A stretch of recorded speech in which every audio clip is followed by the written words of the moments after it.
ہماری جانیں تجھ پہ قربان. آپ تھک رہے ہیں, بس آخری فقرہ. فرمایا سکینہ سکینہ میرے شیعوں سے کہنا, جب ان کے وطن میں کوئی لابارس جنازہ آئے تو اس پہ یہ کہہ کے ضرور رونا کہ ایک لابارس امام کا جنازہ پڑا رہا. بس آخری جملہ, آپ دعاؤں کے لیے جھولیاں پھیلاؤ.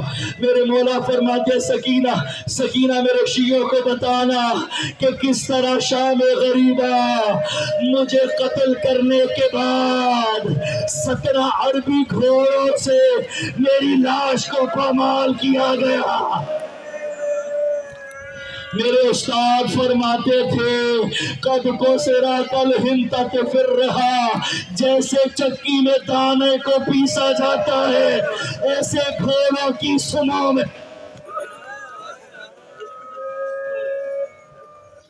سيعلم الذين ظلموا ينقلبون انا للہ وانا الیہ راجعون. بار الہ ان بہتی ہوئی آنکھوں کا واسطہ, آل محمد کی عظمت کا واسطہ, جو بھی اپنے دلوں میں حاجتیں لے کے تیرے دربار میں حاضر ہیں, تمام کی شرعی حاجات قبول و منظور فرما. پروردگار ہم تمام کے گناہان صغیرہ و کبیرہ معاف فرما. بار الہ کوئی بے روزگار, کوئی پریشان حال, کوئی علی, جو تیرے دربار میں جو دعائیں لائے ہیں تمام